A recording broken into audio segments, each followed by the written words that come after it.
No Spin Rodeo Rally time.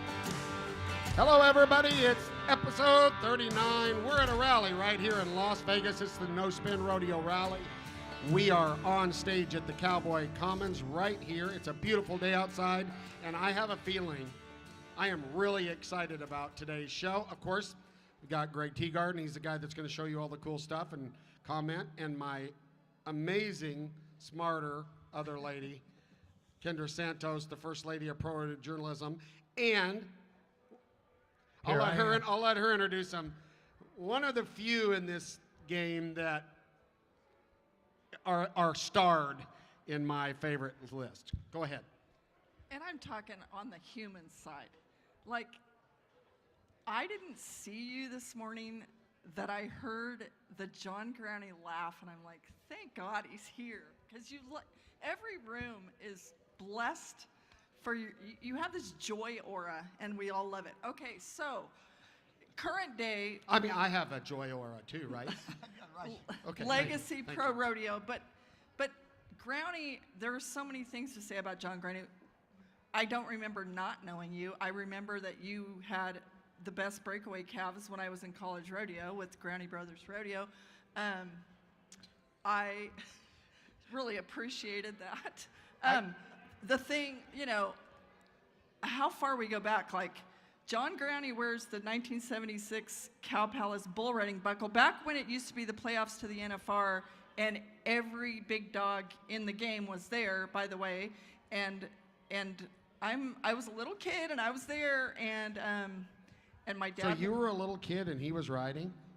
She's a lot younger than I am. You're 163 years old? I'm almost her dad's age. Oh, okay. The thing is so much, and my dad won his second all-around title there that year at the Cow Palace. And so anyway, as we go into Memorial Night tonight, the first year without my dad, it's personal to me. But anyway,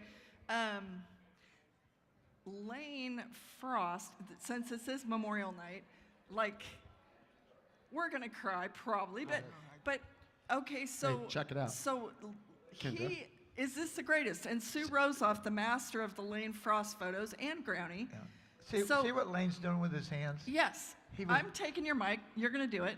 The Lane hands. Well, it wasn't. I've been doing this my whole life, and he was mocking me right there. So Making fun. Right. But there are pictures of you guys with no shirts on, signing autographs, signing posters, all these things. But Lane, we always loved each other, and we always, my claim to fame is that I will always outweigh him, so he doesn't give me any shit because he knows I can take him if I want to. But that's what binds us too, you and me. But Lane did something with our little group, and there's this connection that's never going anywhere because that was a very traumatic. It was. I mean, we lived the best of times with the I think so. Challenge of Champions, and losing him, like, there's a connection for life. Yeah. That's all I know. I know we can dwell on that, but it still hurts It will always hurt. when you talk about it. Yeah. Anyway. Well, and Here we go. Was that my introduction? No, I think that you guys just.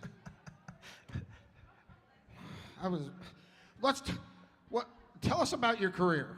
Like, I've seen your smiling face, and you've seen me since I was, well, I'm still relatively oval, but I was much shorter and more oval. You saw me probably. I've known you since you.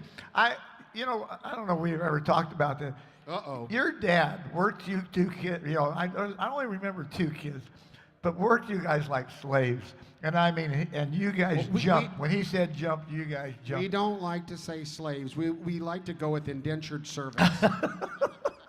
And it was. Anyway, that's how long I've known you two. Yeah. Well, you probably saw me on the Murray lawnmower pulling the sheep out, because that was the very first thing Dad could afford to pull the sheep out in a trailer, was a Murray lawnmower. Well, let me tell you something. When you're trying to, have some girls notice you, and you're on a Murray lawnmower in skin-tight green pants with a white scarf. Not exactly spitting game for the ladies. You ain't getting anywhere. All right, so here we are. I can't tell you my life story because it'd take forever, but the greatest part of my life story is my mom was raised in Sonoma, California, and my dad was raised in Red Bluff, California, and my mom's friend in Corpus Christi, Texas, calls my mom and goes, "We've got a man that we want you to meet." He was a pilot in the Navy, and he was training in Corpus Christi, Texas. And the instructor was a kid also from Red Bluff named Jack Hampton. And so they called my mom and said, "You got to come to Corpus Christi to meet this guy." So if my mom does, during the war, gets on a train and rides all the way to Corpus Christi, Texas. If she doesn't do that, I'm not here. That's the beginning of my story. Well, she had to do a few other things, but a lot of she did things. have to get on the train first. Right. Yeah. John Growney had to be developed. I swear that God had a plan for me, and his plan was already developed before I was ever born. It is for all of us. It is for all of us. Well, if you walk around South Point, just for all of our viewers that are we're teaching you this lifestyle. Us three, but I bet you guys are worse. You've got to plan your walk through the South Point and add another 30 minutes. Because even when you don't want to talk to everybody, you got to stop, right? I mean, you don't. Like, my deal is don't make eye contact. It doesn't mean that I don't want to talk to anybody. It's just that I need to pee and I want to get to the room. Do you have that issue? All the time.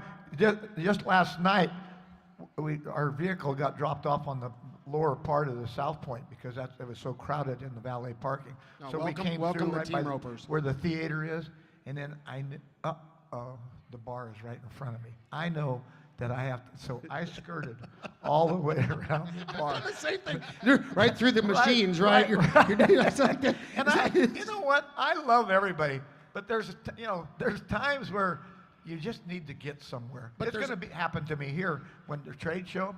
I want to look at stuff. I want to go see stuff. Yeah. And the next thing I know, and I love the people. So here they go. How much of that do you think had to do with 8 seconds? I hope it's my personality that it had a lot more to do with it. Magnetic. Because it's your stunning good looks. I've already talked to them a lot, and I remember their names, and I can, Right. there's Yeah, so many. I know where they're relationships. from, Yeah. and those things help. Right now, I met these two people at St. Paul, Oregon. They're from Austria, and now we've become really good friends. That's Welcome. awesome. You know what? And when I was running to get into the car with these guys this morning, a guy takes his hat off right in front of the South Point, and he says, "Kendra, I want to meet you. I'm from the Crooked River Roundup, and we love everything that you guys do, and we really appreciate it." I mean, we make friends every day. Right, and every day. We love and people. lot more than one. Yes. Well, and I prefer talking to those people. The people that I'm less inclined to talk to, because you guys know this, you can see if you're kind of coming off your career and you're in the contract business, you still come here, but not as many people talk to you. And they're the ones that when you're walking through the slot machines, they're standing at the bar like this. Hey, Tommy Joe, come over here. Come over here. Talk to me. Right. Somebody please talk to me so it looks like I should be sitting at this bar. Get on over here. Right? They're there. They're there. But that's what we do. Cowboys are all guilty of. We relive our life. And if you'll be somebody to listen to me, I'll relive my life. Rebuck 'em. And speaking of Buckingham, we have to mention Red Rock. Right. And Granny Brothers Rodeo, and Donnie Kish, and if nothing else, I mean, the Challenge of the Champions was like a mainstream media breakthrough. It was the start of what they're finally starting to Yes. do. Okay. They did it first. The epic matchup of the 1987 Absolutely. World Champion Bull Rider, which 1987 is the first NFR I worked right out of Cal Poly. And I mean, you say God is orchestrating your life. There's a script for me too, because seriously, like I step out, I was wearing a dress and high heels for round 10. Why, I don't know, but I get to step out on the dirt the minute Lane wins the world and just visit with him. I'm like, Right. What a privilege that was. What a privilege all of it has been. Yeah. So say a little something about that, because that really did, that was broke through the rodeo base. That was people in New York City knew about that. You know what? First of all, well, I went to Cal Poly there, the last 2 years of my career going to college. Did you graduate? No, but I did my senior project, and as soon as I did it, it was getting in the rodeo business. As soon as the day it was done, I was just tired of being there, but I finished this senior project. I got a good grade on it, and I went to Bank of America and got in the rodeo business. That was 1977. That's awesome. Will you tell us how much you had to borrow? About 70,000. We bought. That's a lot of money. First of all, Cotton sent me a load of horses, older horses, but I was going to put on amateur rodeos, and I did. And he sent me a load of horses. And then the next year, I ended up buying RSC out, and they became a PRCA stock. Roddy Sperrick Cook. Mm-hmm. And so, I mean, there's so many things that happen to you in life. But back to Red Rock, the marketing. I don't know if you ever had him, but there was a guy, and I can't remember his last name. He had an Irish name, but his first name was John, and he worked for 3M. And he was becoming an alcoholic because he was entertaining clients, and he was in New York, and he had a family of 6 kids, a good Irish Catholic boy. Anyway, he just quit 3M and went to work at Cal Poly as an instructor, and he taught marketing. And he is the one that really instilled marketing in my life. But there was another guy, just out of the blue, the good Lord sent him in there, and I needed to be with him, and it worked out. So I knew when Red Rock, when I met you, we already knew each other, but at Cow Palace, when we had Red Rock there and you had your picture and your brother was in the picture and stuff, so we knew before Lane was the world champion that Red Rock was Buck and Bull of the Year. And then I already knew Lane and all those kids, and I already talked to Lane about, hey Lane, if you win the world, this is what we got. I'd have never done this if it wasn't for Lane Frost, because Jim Sharp or even Tough or any of those guys, they weren't the guy that this Lane Frost was to sell himself. And because Kendra knew him, and I knew him, Sue Rosoff got to know him, and then George Michaels knew him. George Michael was magic. The magic. And for people who are young and don't know, touch. I went to George's house in Maryland with Cody Lambert and Tuff Hedeman one time. We went to the White House that day. There was a limo that took us places, but we went to George's. Dropper. We went to George Michael's house. I was feeding a monkey that day. And there's this mantle, and then there's another mantle. It's covered with all these statues, and I'm like, what the hell are those? They were Emmy Awards, right? Yeah. And George was just one of us. Right. He wanted to be one of us. Yeah. He wanted to. Yeah. And here, you and I both know, in our little world that we live in, it's a great little world we live in. And a lot of people that like it want to know us because they want to be part of that world that we live in. We live in a great world, and I think really good people. My friends out there, they want to be in there. They're coming to Pendleton next time. They want to know. Woman just walked over here to wave at us with lugging 200 pounds of gift giving. There he is, the stud. It's kind of like a Santa with a hat on there. So anyway, the instructor at Cal Poly taught me marketing, and I think he gravitated to me, and I gravitated to him. I even went to his house for dinner one time to meet his 6 Catholic kids. But that's fascinating in itself, because when I was at Cal Poly, I was literally the only person on the rodeo team that was not in the ag department. And for whatever reason, they appointed me to, there was this case in the ag department that belonged to the rodeo team, and they had me go put pictures and fun stuff in it. But I was in the journalism department, and then for my master's degree in the business department, but I was always hanging out in the lobby of the ag building. Right. I don't remember. But you being in the marketing class, that wasn't part of what you needed probably to graduate. No, it wasn't at all. Yeah, but the little twists and turns we take. Right. Somebody said, John, you need to go take this marketing class. Yeah. Then once I took the first one, I took 2 more classes from him. This guy was awesome. He was great. It's interesting.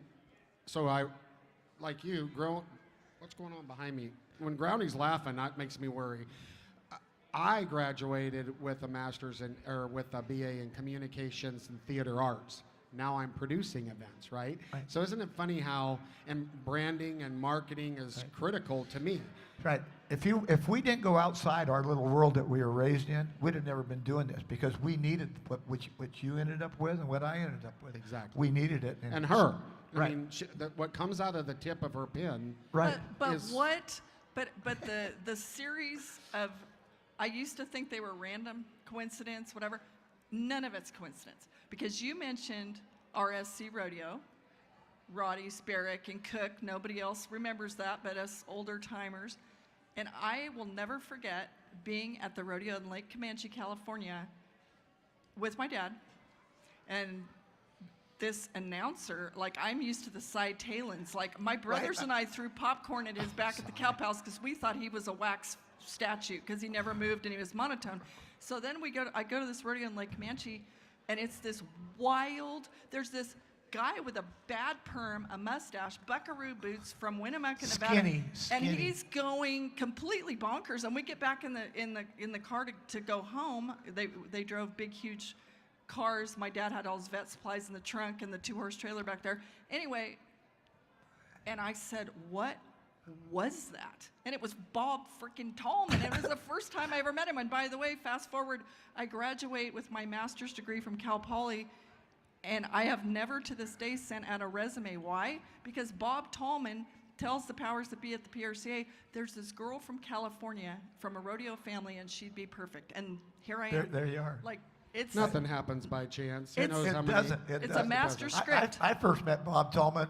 I got out of the Army and then I went back to college, and I went to a college rodeo, and he's announcing this, and he shows up, and he's got his pants in his boot, and he's got that bad perm that I don't know, you know, that they had back, and he was skinny. He Skinny was as a rail. Skinny, and he looked at me and he goes, "What do you got?" And I told him I had one of Cook's really good bulls. And he goes, he'll buck you off. And I thought, geez, he's a cocky little son of a bitch. You know? But anyway, turns out to be one of my best friends and the greatest announcer. That the things that, you know, when I was putting on rodeos, the things that he would say that made that audience lift that roof off the. Yes. It was just awesome. Yes. Anyway, Bob well, Tallman. yeah, and like, but we go back, like, when our life flashes in front of us on our deathbed, can you imagine the freaking ride it will be? Because, like, I'm like, you mentioned Bob Tallman, I'm like, I remember when he got car killed at Reno, which is why he walks with a stoop now, and, you know, the things, anyway, it's wildness. I know we need to keep moving forward, but we go through things forever, but it's what I mean. And by the way, I was at, how old's Reno Rosser now? 45 or something? yeah, you got to be right there. Okay, so I'm a little kid at Reno Slack with my dad, whatever year that was, and the timers up in a booth come on at Reno Slack, and they say, "Hey everybody, Cotton had a baby this morning, named him Reno," and he's 45 years old. Right. So or older. I think he might be whatever 50. he is. Father Anyway. Time's undefeated. Right. Well, let's hit we'll start at top of the show with hitting a few of the things that we're hearing. We hear everything every day long, all day long, what's going on. Some of the stuff's hit social media. Remember, we warned you if you put it on social, we're probably going to talk about it. One of the things that I noticed is it's very interesting. There was some problems with the Cowboy Channel feed. Lots of people were having trouble getting the feed, which is odd on round 3, right, Greg? Typically, you would think those problems would happen right off the top, because I don't think that they probably got crushed. Maybe they did. Maybe they got crushed with viewers on a Saturday night. But they distribute over so many different platforms. I don't think one or a big crush would hurt them. I think it was probably a platform-specific issue. Well, I put an ask out to the powers that be, and now nobody really knows who the powers that be are in that game, right? Because there's the Cowboy Channel regime. These are the people that have been putting stuff on. Now there's the new owners, Teton Ridge. And so it's interesting when you see the problems on Facebook, half of the people say, well, you know, if Patrick wouldn't have died, it would still be good. Then you get another half of people on there say, well, just wait till Teton Ridge gets a hold of it. Well, the problem is, I think everybody's looking at each other. Most of the Cowboy Channel people don't even know what next is. And I just don't know if Teton knows what next is. But we have asked what happened. We will tell our viewers what happened, because what's most interesting to me is that Sling TV, I read something that said Sling TV was not allowed to broadcast the NFR. Well, you know, you buy Sling TV and the Cowboy Channel Plus app is in there at a certain level. Well, it all has to do with money and rights and who's allowed to and da-da-da-da-da. And so I'm just interested to find out, because it was not on for 40 minutes on Sling TV, then it popped up. So I wonder if the phone didn't ring and go, hey, there's a lot of pissed off people here, you might want to let them watch the NFR. I don't think anyone should underestimate how hardcore rodeo fans are when it comes to the NFR. I think that would be, everyone should heed, because it's just a fact of the matter.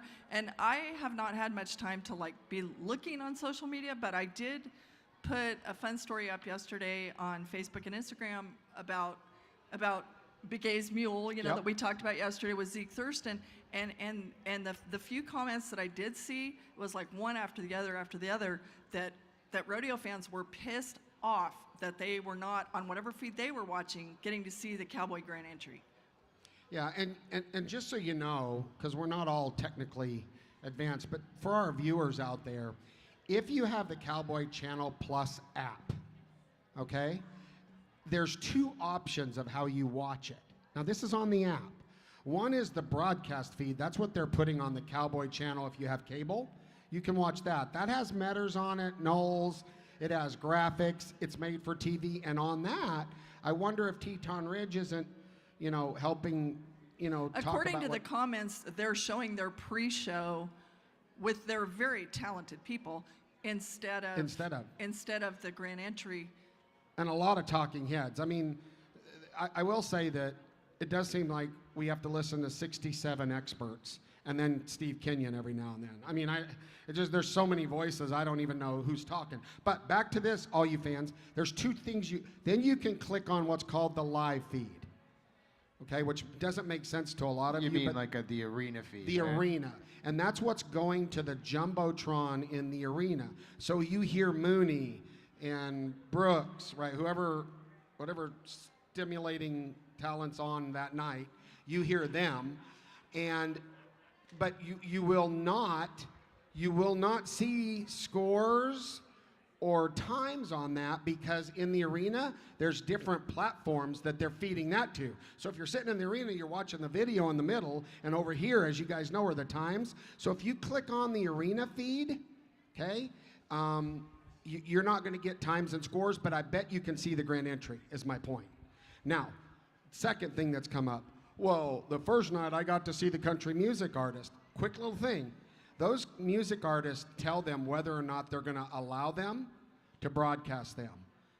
Okay? So if you'll notice on the live feed last night when, wasn't it Corbin? Easton Corbin, I think. It went up with a graphic. I'm sure that, you know, William or whoever manages him said, no, we're a live show. You can't broadcast this. Okay. So, and my burning question, that because it's just kind of for fun, but for those of us who've been here forever, are those people, are they really doing it? Or we'll never forget the super unfortunate. Are you talking about are they lipping? Well, because remember the time when there was like no sound, and God bless America, but Charlie Daniels is out. It was a complete disaster, and he's like, everything's going wild, but he wasn't really singing, and it was a shit show. Well, I remember when I was doing the PBR here, and we had this conversation, and I think it was Jewel, right? And that is, do we want to go on with the track, and she lip syncs it? And I said in the meeting, I want it live. Well, what if the mic goes down? I said, I want it live. People bought a ticket to see this live. Well, what if she doesn't sound as good? To me, it doesn't matter. Because to me, personally, if someone's going to step out there and sing, they're going to step out there and sing. I don't want to hear a recording. And if it goes wrong, to me, that's part of what's cool. I saw it, right? I agree with you. You know, why stress over something that, you know, this almost was great anyway, because, you know, we got to see the real thing. You got to see the real thing. And you know what? They're not going to sound perfect, because the stage just dropped out of the ceiling and they ran through the back pins and somebody rolled something out to them and the mic might not work. You know what? And also this is, everything with me is random, sorry, but there was a time, we were at the PBR finals, Ty was married to Jewel, and Jewel was going to go sing at the World Series the national anthem. Yep. And I got on, she's like, hey, want to go? Day trip, you know, and I got on a small plane with her, and we flew, it was in Arizona, and she was like, she had the music when we were on that plane and stuff, And she said, we went down on the field before and they did a little bit of, mic check stuff, but I had no idea how disorienting it could be when whatever's in their ear disorients them, because what they're singing, they're hearing something that's not at the same time. According to her, she was like, you'd be surprised when you see people that something they like glitch out or whatever. It's not as easy as you think. Well, you can completely destroy a great singer with the in-ear, and the thing about it is, if you're singing in a stadium and you're singing the anthem, you're hearing yourself live with a delay of what? I don't know, half a second? Half a second, for sure. And that can mess up your deal. So they put something in their ear, right, so that they're hearing it in real time and they're not listening. However, I got a quick little story on that. Jewel, first time, PBR Finals, my audio guy, I'm not going to mention any names, hadn't had a lot of experience with the in-ear monitor. Well, here's what else happens, and you can imagine this. If you turn that up too loud or too low, the people start, if it goes louder, they start singing less, right? Because they think they're loud, or they start pulling the mic away. And so during the show, she starts out and she's like, oh, okay. And I'm like, turn her up. She's all the way up. And I'm like, what's going on? Then all of a sudden she goes, can you see? I'm like, what is going on? And I'm looking at the mic, they're not changing the microphone, right? Well, this dude's back there and he's going like this with the audio in her ear, and she's literally going, oh, say, yeah. When she came off of there, right? Of course, I'm going to stand in front of my people, right? And I walk up and I'm like, brutal, huh? She goes, yeah, brutal. You ought to try doing that, right? But so there's a lot to that in-ear monitor. Yeah. Well, I did get some insider information that all the artists are live this year, but maybe some of the instrumental is a backing track. But yeah, everybody's singing live this year. I can see tracking that. Yeah. I can. That doesn't bother me. Let's as roll much. because we got to get some rodeo. All right. Yeah. Rodeo, right. Joe B. The house that Joe built, which Tolman's the one that came up with that too. That was really cool. I mean, because, 1985, he was a rare rookie who just jumps out and wins the world. I mean, look at him. He's a warrior. You know what I love? I love a lot of things about Joe Beaver, but he's been to hell and back. And if, people don't know it, and I love that he's now willing to, he's going to be on Rodeo Deep Dive today, and he talks openly. I mean, there was a time he's willing to use his own experience and his truths to help kids. For example, drugs.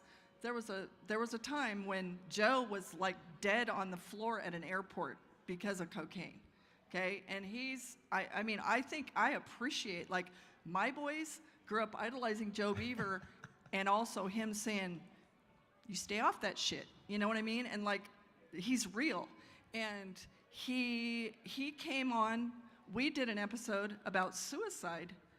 Yep. And it was for Joe and Jenna Beaver to step up and talk about mental health. And did they see it? They lost their only son, Brody, who, was their life to suicide. And the fact that they are, we lost Ty Posabon. Right. People, no one talks about what goes on in your head because it's not a broken bone. But anyway, Joe Beaver, he always found a way to win. He was one of those people, just there's something, Walter and Bonnie's boy, when they were starving, when they were young, and Bonnie would drive him 1,000 miles and bet money she didn't have and a match roping on her boy. And it was just like a perfect storm. But his knees would be bad. His hips would be bad. He had so many ailments. But it was never over till Joe B went, because he always found a way. Brownie, give us a Joe B story. Come on. Well, this is what, when somebody passes away, they're the greatest guy in the world, blah, blah, blah, blah, blah. Yep. But in the stock contracting world, a lot of the stock contractors, Cowboys knew them as jerks, so, and then when they die, they're great. Like Joe Beaver. He was such a good guy, whatever. When I was first in the rodeo business, he was showing up about the same time. He had a bad temper, really bad temper. And it would show right at a rodeo sometimes, and I didn't like that when I saw that. But this guy, we were just talking about the live feeds and everything like that. the 2 live feeds I've seen, Joe Beaver's voice is not on it, and I miss Joe. I miss his commentating more than I miss the whole rodeo because he is so great at what he does now. But it's life lessons that taught him all this, and he's sharing. His insight is extraordinary, and the Joe B fit was world famous. He would throw his head back and have just a bitch fit out in the middle of the arena. But think about this. He wanted to win. He wanted to win, and he was like raw emotion, which he shared that with like a Cody Ole. Right. Cody could not contain his emotions, but that emotion was part of the fuel to the fire, right? And so you don't understand that when you first meet him, though. But Jesus I'll Christ. say this for people like Joe Beaver and Cody Ole: thank God there were no cell phones and no social media when those guys were running wild. That goes across the board. It wasn't just those two. There's a lot of people. What isn't there to love about Joe Beaver? I love him. Well, congratulations, Joe B. Yep. Hopefully they get your audio fixed because people like to hear what you have to say when you're standing. By the way, he stands right there in the corner. He's standing right there in the corner. I like looking and I like to look to see what he's looking at when he's talking. Like that's the stuff I'm interested at. Is he even paying? Is he looking at his boot? Is he actually looking at the barrier? Cool. Thank you, Joe B. Now, I just think this lady is cool. National anthem. Bringing in the flag, Kristi Noem. I mean, and here's what's really cool for all you Trump trainers. We had the future secretary, what is it? I got it written down here somewhere. Homeland Security. Secretary of Homeland Security for the Trump, right there, carrying a flag at the NFR. And they swung that box open. The horse kind of moved his head. She tightened up her feet. Like, that's not pretend she can ride. And I just think that is just cool. That's coolness. Well, okay. Talk bad taste or not or whatever. Apparently, she's out of the doghouse for shooting the puppy. She got in big trouble for that, right? Because the dog wouldn't hunt, right? Sorry. So, but the thing, I met her. Which is kind of hilarious. The Miss Rodeo America pageant had Oat and I judge the Shap portion of the competition or whatever a couple years ago, which was really fun. And on stage was the reigning Miss Rodeo America, Jordan Tierney, who's now my daughter-in-law and about to have my grandson. But greatest times. That's where I met Kristi Noem, and I know that she's had people like Tuff Hedeman and Bobby Harris and stuff. There's some big ride where they go out and gather. Is it Buffalo? And she's had those guys come ride with her. I think the ranch is a something comfort like zone. that. Yeah. Do you have any? Have you met Kristi Noem? I did. I met her through Michael Gahn when we sit down to eat. What a great woman and a great representative for rodeo. I mean, remember that circle that we live in is so small, and when you have the governor of South Dakota, and then I met the governor of Idaho, Butch Otter, it makes our circle bigger and more important. And I think that's what you're seeing in rodeo right now, is that circle's getting bigger and bigger and bigger. And she's the kind that makes it big. I think, and it's never more important, than now for high-level people in the mainstream America to stand by rodeo. I mean, well, we could go on and on about rodeo because I really do. That our children, your children especially, and a lot of children, even my nephew, a lady gave me a compliment. She thought it was my son, but yes, ma'am, no, ma'am. Open the door, close the door. There's so many things that we're bringing back that used to be. It was a norm at one time, but we lost all that. Social graces. And these rodeo kids, they're the best, and people gravitate to them. And we should have some kind of orientation when you come into the PRCA. We're gonna tell you the things that we need you to do to help us market rodeo. Can we just keep the bad humans out of it? No, you can't. Oh, okay, thank you. All right. Well, good people, sharing values, going up there to help make America great again. That makes me proud. That makes me proud. Me too. All right. Now, Kendra, this is your story. But there was Christmas festivities in the grand entry. Well, it's not my story. I can't wait to dig in because that's what I do out in the parking lot at the Thomas and Mack while Oates snores, catches up on his cat naps. But the Grinch. Okay, so to follow up Zeke Thurston on the Mule, now we have the Grinch, and I will be talking to him today. But last year I teed off on a similar story where Hayes Waite came in as a pirate. Look at holding those reins with that muffin. It's absolutely hilarious. And I think let's save a little suspense here, but I will say that this kid is a kid, and he lives right down the road from Oat, and he's been on the stage at the buckle ceremonies, and he weighs less than John Growney. And I'm going to have fun with this today. 2 tickets to the Utah Days of 47 Rodeo No Spinners. If you send us a message of who this is, first one to do it on feedback, 2 tickets to the Days of 47 Rodeo. But now, what's that cost him? Okay. Well, I don't know what it costs him, but Does he get fined? I do know that this goes back to bull rider hazing. It's just tradition. And also, I can't wait to find out the Bulldoggers. I've been texting with Tucker Allen today, but when you're here at your first time as a Bulldogger, there's something about, like, I don't know if they duct tape 40-ounce beers to your hand or something, and you can't do anything until it's gone.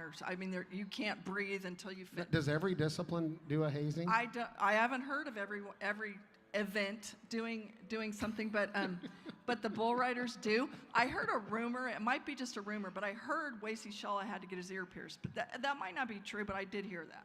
Ah. Bull turns back fast. He whistles. I'll find out. Okay. All right, so cool. More on the Grinch. Now, another big happening today. It's a cool day. You can see here what I've got on right here. This is the Golden Circle of Champions. Right now, they're putting out 10,000 of these in the seats at Thomas and Mack. Today at 12:30 at the Tuscany, pro rodeo athletes that are competing here at the NFR, they are joining with rodeos that bring in children with cancer to the NFR. They pair them up with a cowboy or cowgirl that spends the afternoon with them. And it is just badass, okay? We've got 2 pictures here. Kendra's son is a part of that. We'll go with that Golden Circle first. Taylor, okay, as a lot of you know, Taylor had 2 hip surgeries today, which is in Shad Mayfield's future at some point. Hopefully it can be delayed for him, because we're talking about a year. And Taylor's roped calves here twice and roped at 3 steer roping finals. But at his first NFR, one of the most incredible experiences, which is part of why Taylor flew out here when he's still getting over hip surgery, is this Golden Circle of Champions Day. And he will spend 4 hours there with a kid, because it means more to that cowboy than it means to that kid. And this kid that Taylor just coincidentally or not, whatever the script of life, Tristan Krauser, he's died since 2019. That kid had cancer when he was like 2 years old and lived his life. He was a lot older than he looked because his growth was stunted, and I'm like, being at that event with that kid's mother was probably the greatest thing, that could have happened to me, because my kid's horse, Hank, was giving him shit in the box. And it's like, you thought that was a big deal. Who cares?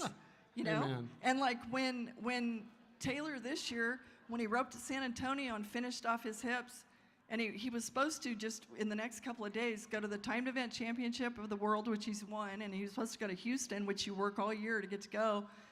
And Dr. Bird and Tandy Freeman said, "Do not pass go. You're not going anywhere." And the first thing I said to Taylor was, "You don't have cancer." Amen. Amen. Well, and then, so Taylor will be hosting one, and then the Days of 47. Last year we brought a young lady in. This year, Dan Shaw, who's on our board, flew her in from Utah. She's getting off the plane with the Utah Cowgirl Collective. Her name's Brielle Bird. She's battling. And you know what was cool at our rodeo? She came and we put her in a big hitch. Our mom sends back a note and said, that's all she's talked about through 3 more rounds. It's stuff like that that gets her through it, right? So wake up, people, when you're complaining about the fact that your hip hurts. There's people out there with real problems that you need to pray for, okay?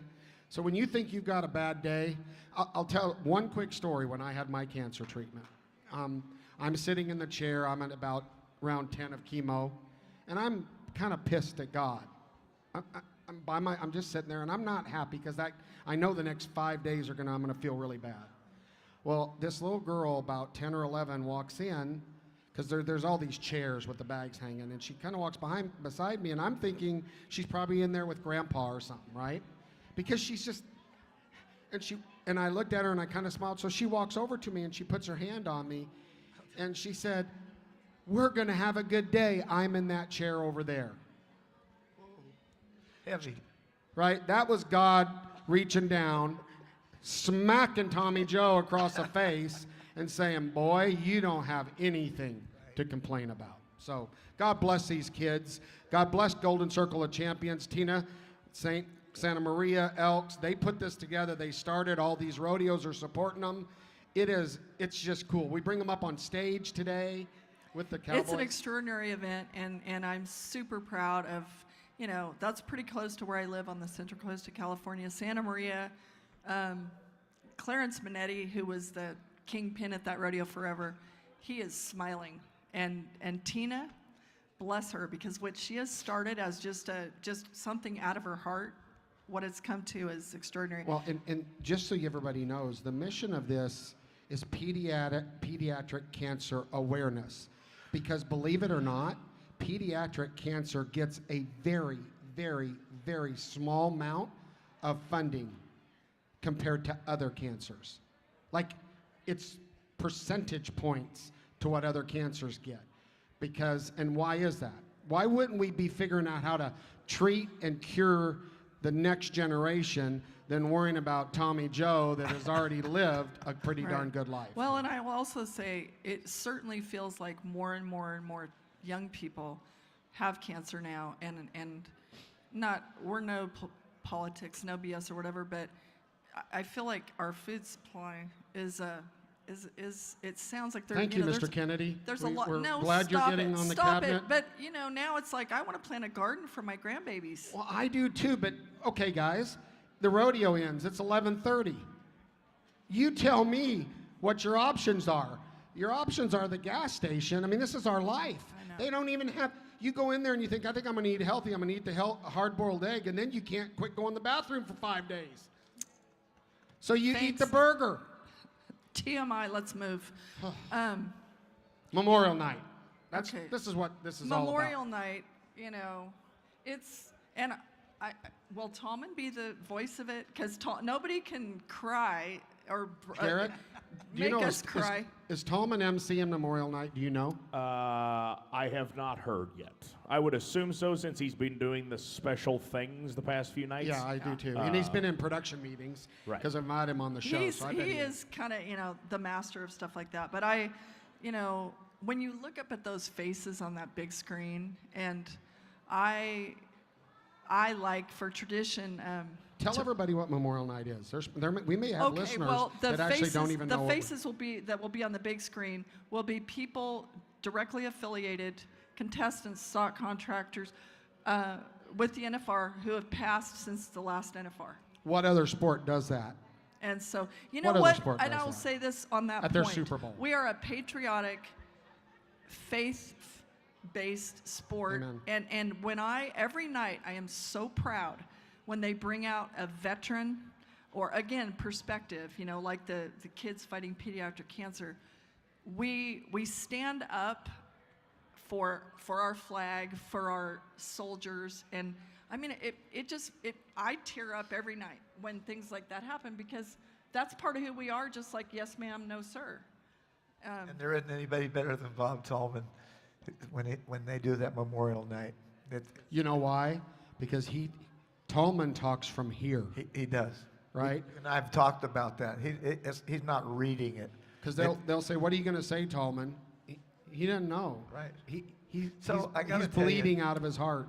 As I got to, this is probably 25, 30 years ago when he's doing it, and I go, how do you remember all those names and everything? He goes, John, when I take my hat off and I'm bowing, their names are inside my hat. And I thought, what a great idea, Bob. I have reached out to inside sources, and unfortunately, Mr. Tallman is not doing the ceremony. It's a video and a live singer. Quote, she's badass. So there you go. Well, it's different than it used to be. In the old days, Bob Tallman, they actually had crosses and different things like that in the arena, and he'd go from station to station to station, talking about the mist. And the mist. When they honored Lane, after Lane died, they honored him. He was one of the honorees, I guess, or whatever you want to call it. But we brought Red Rock to the finals and let him out there. Oh. Okay. We can't go there. That's the real deal stuff. Okay, once I catch my breath. But anyway, they had Lane's chaps and his bull rope hanging on the fence. And Red Rock, I swear, was part human. He knew what was going on. He went right to the chaps and the rope and just kept staring at him. My Bob Tallman did his thing. I was crying so hard. Jesus Christ, it was tough. Memorial night. All right. So that's going to be a fun one tonight. So let's, we want to remind everybody, before we jump into the thing, are you in the tattoo league, Pro Fantasy Tattoo League, Mr. Growney? Do you have a code name? Not in that. You need to be in it. I don't like tattoos. Does that have something to do with tattoos? Well, no. Here's the way it works. You go on there and you pick your Pro Fantasy team. The winner at the end of 10 rounds gets to decide what tattoo the loser. There's 30 of us in the league. The loser gets. And currently, in our leaderboard, I was really crushing it the first day. I've dropped down to number 10 out of 30. Kendra has surged from 28. She was 28 because at the first show here, John, I've got people are sending me what they think the tattoo should be for Kendra. She surged up to 14th. Oates 2 ahead of you.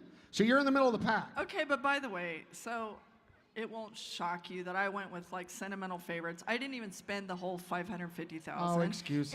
It's not an excuse. I live by the sword, die by the sword, and I went with sentimental stuff, whatever. But the first night was not funny for the people that I went with, but it was like barreled down, bucked off, missed him out. It was just it was a rough go. But you, Skippy, were getting a little cocky out front. But I was. And the truth is, until the average money hits, right, it's fun to talk, but all that, you better be paying attention. It changes the whole game. It changes the whole game. So, but if you haven't, it's really fun. They give you $10,000 a day. You can pick a team every day. $14.95 or something, $19.95, something like that. It's fun. Try it if you're at home. It really is kind of fun. Yeah, and not to mislead people, the tattoo league is like an invitation. Yeah, you can't get in. You can't get a tattoo on me. But they can do the daily pick. It's the daily fantasy. Okay. Yeah, it's pretty cool. All right, so now let's jump into what happened last night in the round at the NFR bareback riding. Finally, Jess. Come on. I mean, I really like that guy. We all do. What a great kid. There was a bunch of us going like this. Right. Right? He's becoming one of the old guys all of a sudden. He was just a kid the other day. I know, and people are, like, what have you done for me lately? People are really quick to discard people. Like, I see Tim O'Connell walking around here, and nobody's asking for his autograph, or even Stetson Wright. People are like, yeah, whatever. Oh, Casey Field, okay. And which is weird. I don't feel that way at all. But it's, Jess Pope, he owned the average here, too, And so for nobody was talking about him. It was really cool to see, oh, no, he hasn't exactly lost it.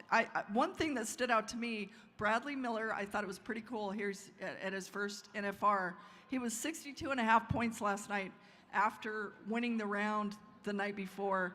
And I thought it was so sweet because they're zoomed in and they're expecting a bitch fit. And he just smiled like, Now, before we go, we have a stock contractor, a seasoned stock contractor on the show. So the guy that mouths off, that's me, about the stock. I think that the pins, I think the bareback pins have been seriously uneven. Would you agree? Well, or disagree? it is, but those guys know these horses. Everybody knows them really well, and you try and even that pin out, but there'll be a horse to start with. Like Cooper, the little Cooper guy, he can't weigh 125 pounds. It's like a racehorse when you're putting weight on him or taking weight away from him. It makes a big difference on a horse. Jess is no little guy, Right. but Cooper's a little tiny guy. Those horses will buck better with those little guys because they don't have that weight on them. And 25 pounds is a lot of weight. And so you just see it all the time. They also I say can get some, myself in trouble they on say this. too that some guys are masterful. Hey, we get ourselves in trouble all the time. I can't. That's because why it's a I was rally. watching the barrel racing last night. They're all skinny girls in the barrel racing. And there's a reason why those horses run so fast and so good, because it's easy for them to get out of the ground and run to the next barrel. And it's a weight thing. All right. Well, because I've been wanting to say that for years, so I said it. But that goes back even to the American. There's a lot of barrel racers that don't like the fact that kids under 18 Right. can ride in Little the tiny American. guys. And they might weigh 45 pounds, and they were saying something to me, and I'm like, look, if they can jockey that horse at 9, because I know some at 39 that aren't jockeying the horse they spent $1.2 million for. Yeah. You take like Stetson in the bronc riding.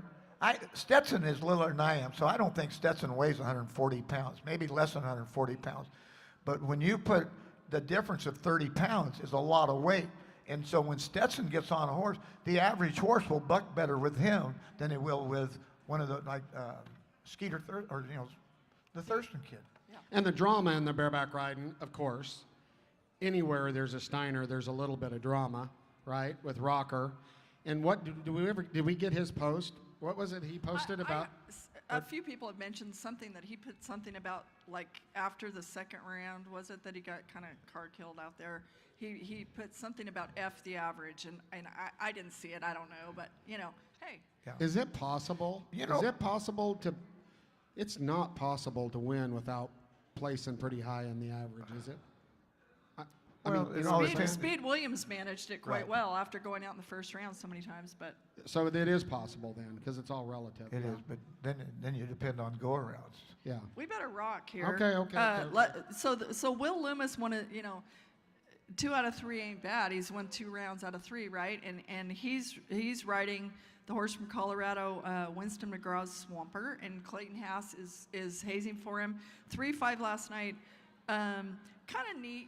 Will has been on the brink of a gold buckle, I don't know how many times, and at the very end, some little thing happens. And what he says now is, his wife Jenna, that they powwowed for a long time, and they said, you know what? Forget about the gold buckles. We're just going to have fun and just enjoy this, because he's a rodeo coach now, and he's just not going to, focus on it. And slight side note, Jade Corkill, one of the goats of healing, I remember a time when he was young when he was obsessed with the gold buckles, and then Brock Cresta died at Cheyenne at 25 years old, and Jade, something flipped where he turned out at rodeos to come to Brock's funeral, and he decided, the gold buckle isn't the end all in life, and he won his first gold buckle that year. So yeah. Will has a different That's like mindset. the guys that want to get married and they smell like they're desperate. When they finally quit trying to find a wife, God walks one right into their lives, right? It's the same thing. All right, so team roping. So in the team roping, It looked more like I thought it would. for one thing, all 3 rounds have been won in 3-7. Sort of interesting. Driggers and Nogata and Ego Squeeze and Lord split the round last night. It's just so interesting because the night before, Caleb Driggers, his rope fell out of his hand. It was just one of those things, But Driggers had a horse change. He got back on his own. He'd been on a great horse of Ren Richard's, but he hadn't gotten to run very many before we got here. And he just got back to the comfort zone and let it rip. Interesting. Only 6 teams have caught 3 steers. And Eric Rogers and Paul Eves are number 1 in the average after 3. Anyway, we better keep rolling because we're going to run out of time. But it's by the way, Ego Squeeza is on Aaron Sinigini's horse, 2015 world champ, I think. And the Navajo Nation is always important here, always in some sort of way. So, Zeke Thurston. Zeke, he's flat good. He's my fantasy pick. Yep, definitely a fantasy Yeah, pick. he should have been, though. That's a no-brainer. Of all the events, that's Yeah, the that's a no-brainer. And we did watch his dad Skeeter here 6 times. I thought so. Here I'm calling him Skeeter, but you know, his dad was a director and a good director. It was his job to put Pins and Bronx together. Anyway. His mom Linda was a Canadian trick writer, Linda Shuckberg, right? I don't know that. There's a whole big family tree there that Bo Cooper, who rubbed cats here last year, is a cousin. The Shuckbergs are their cousins. We better keep going. There's a bunch of them. Okay. Now, the interesting thing I think in the bronc riding, both sides of the border, is you kind of think Zeke is running off with it, but Zeke's only 6 points ahead of Dawson in the average right now, right? So it's still a pretty tight race. Tie down roping. By the way, the fun fact I like about Zeke is that he's known his wife Jane since they were 8. Right, that was a cool story last night. That's so cool. Anyway, okay, so the calf roping, Ty Harris was 6'9" to win it. He started out on his Palomino horse. His brother, pretty cool, 2 brothers being here. His brother Joel started out on Logan Bird's, kind of world famous NFR horse, Peso, the little buckskin, and Ty got off of his own horse and got on Logan's. They both have ridden him the last 2 nights. Peso's been here with Weston Hughes, Shane Hanchy. Ty's ridden him here before. This is Peso's, zone. So it's all great. I mean, Shad Mayfield was 7-7 last night. Riley Webb. 1 second. He's in a zone all his own, and it's Oat and I sit pretty close to his family, and it's just fun to watch them as soon as he throws his hands in the air. So let's keep moving. I got to say something. I know we're in a hurry, but this Riley Webb, he's the real thing, and not just in the arena. He, at every rodeo that I've seen him where I'm at, he makes a point to find me, to find committee people. His parents. He's a His great parents kid. did an excellent job on that kid. He's a great kid. And he thanks everybody, and he's just got such a great attitude. So I'm pretty high on O'Reilly. Yeah, him and Rudy got it going on here this week. So tic-tac-toe, 3 in a row for Haley Kinzel. And again, she ran toward the bottom. She and sister last night, 13:48. Okay, pop quiz for you. Record in the WPRA round wins held by anybody. Do you know that? Charmaine James and Sherry Serby with 25, and last night. No, in a row. No, in a row is current WPRA president Jimmy Gibbs Monroe. She won the first 5 at the 1984 NFR. On what horse? On her horse Billy. Nope. No. Smooth Cadet. She won the world on Billy. Gotcha. Keep going. 84, I was still getting my bachelor's degree. Has anybody ever won all 10 rounds of? No. No. Not that I'm aware of. I've never heard of that. But that's number 24. And as I was walking out after watching them run the extras after the rodeo last night, I did stop by Josh Shelton, the music director, and said, just out of curiosity, why are we not hearing Long Coal Woman in a black dress by the Hollies for Haley anymore? And he said, last year it was kind of going rocky for her, so we decided to change it up a little bit. And anyway, she's going with Freebird this year, and he said now that 3 in a row, he said, I am pretty sure I'm not going to be changing that. So she has a new theme song. All right, into the bull riding. What pin of bulls was it last night, Brownie? Do you remember? I don't know what pin it was, but I got to brag on Cody Rosowski, the director. I think he's put the nicest pin of bull. We get tired of seeing it. We don't appreciate kids getting bucked off, and he has put a nice pin of bulls together all 3 nights where we're seeing a lot more rides. And so not all the ranked bulls are here, but they don't have to be here. We're putting on a rodeo and a show, and those kids get to step up. And so that's my I agree. Not and the Cody. They're not days off. Like if you don't have your head on straight and nod, any one of those bulls has been able to buck a guy off. Right. And that's what I like. Right. My idol is that Wacy Shawless, or whatever his name is. And he's bucked off all 3 bulls. And I'd have been betting on him. And there's another great kid right there. So, you know, the nice thing about being a stock contractor, you get to meet these kids and their personality. And once you get to know them, there's so many great kids out there. There really are. And one of them is last night's winner, Clayton Sellers. He was 87 and a half. That family that he married into, he's up there, you know, his wife is Lefty Holman's sister, Billy. They high school rodeoed with my kids. So my son Taylor 10 years ago won the college title as a Cal Poly freshman on Lefty Holman's gray calf horse Poncho. And here we are in 10 years later, and little Billy, Lefty's little sister, is here with her husband Clayton Sellers and their baby boy Poncho Pete. Can you imagine that whole family getting together with the Marvels and Yes. what's the steer wrestler's name? He's great. Dakota Eldridge. Yeah, Dakota. Yeah, that there family. is so many. I went to Rosita's Rosary Memorial, and it was sad.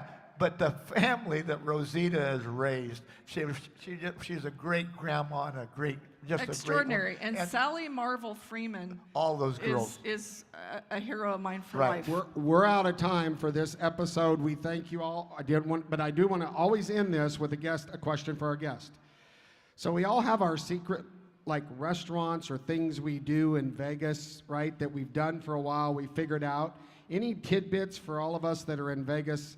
That, you know, is there a little taco shop somewhere? Do you have anything? You know, I've been here ever since we've been here, but I'm very loyal to Michael Gaughan, so I don't eat anywhere else at Michael Gaughan's Just restaurant. at the South Point. There's so much variety there. Right. You can get something and good then, all the you know, time. I know you guys know this, but Ryan Growney, my cousin, is one of the managers there. So I can't even wear somebody else's hat. I got to wear a Resistal because he was Resistal Man of the Year. So, you know, it's hard to be part of that group sometimes.